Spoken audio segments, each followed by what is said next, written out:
What's up guys, ArchAngel Manga here, and this is my first impressions of Jojo's Bizarre Adventure, Phantom Blood Part 1.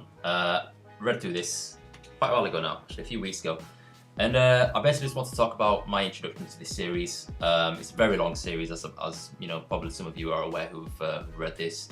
Basically, it's mostly NZ anime manga Zach who's got me onto Jojo, and these beautiful hardcover releases from Viz surely helped.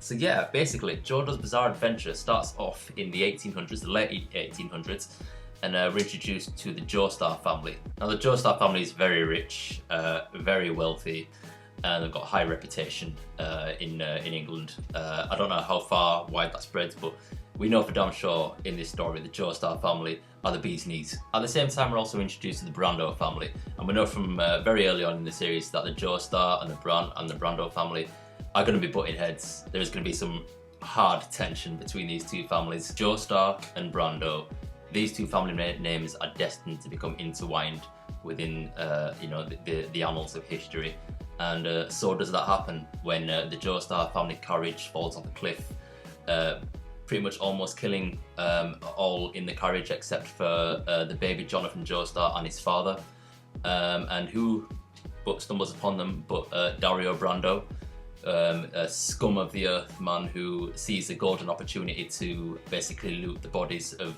the presumably rich, because it's a very nice cart.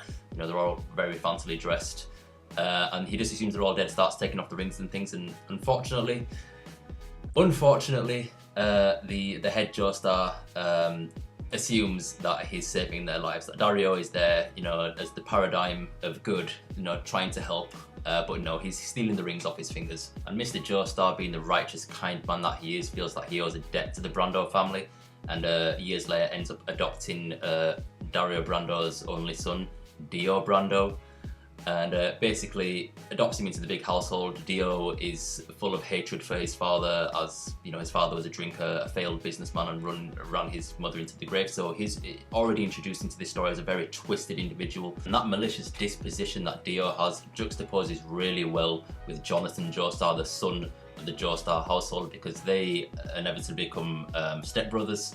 But Dio just serves no other purpose but to make Jonathan's life a living hell. Years fly by, the boys grow up together, they become young adult men, and Dio masters the art of, you know, exploiting Jonathan's naivety, because Jonathan sees at this point Dio as a brother and a friend and a confidant and somebody he can trust, but Dio still has this really negative outlook on life, and you know, his will to just destroy the Joestar family is, you know, ever strong, but he's managed to suppress that.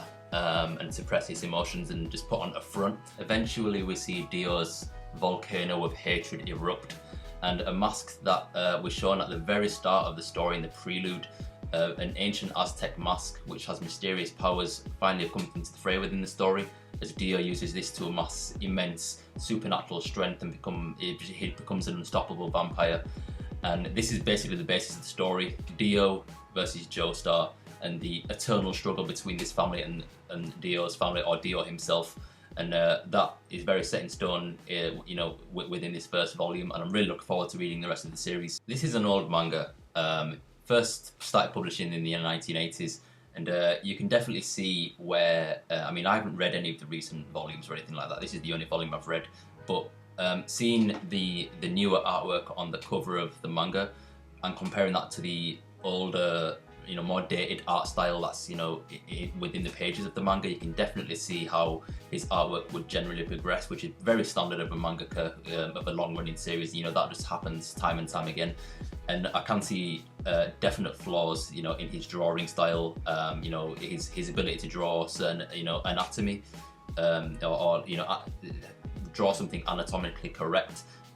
You know, it's quite jarring at times. For example, you know, he's not really good at drawing hands and feet or joints like wrist joints. You know, I'm guessing that's going to improve, so it's not something that's affected my enjoyment of the series at all, because the artwork definitely works for what it is. You know, all the characters are very manly, very masculine, very muscular. This was definitely drawn in a time where muscles, big muscles, and you know, testosterone fueled heroes were, you know, very popular in manga series, you know, in manga series and shonen series at the time.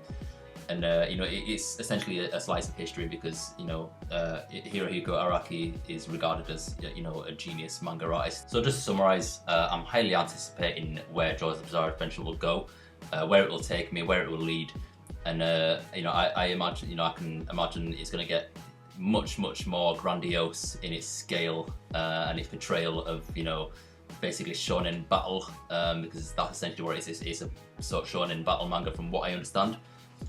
So I'm highly anticipating picking up the next 2 volumes of Phantom Blood and going then into what's the part 2 called, Battle Tendency, and then hopefully Stardust Crusaders. I think that will be released in manga hardcover format as well.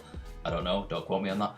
But if you enjoyed this first reaction or first impression, I guess you should say it's not really a reaction because it's, you know, been a while since I've read this. But yeah, just give it a like, you know, put your comments in the section below. If you're interested in buying this series, you know, check out my book depository affiliate link.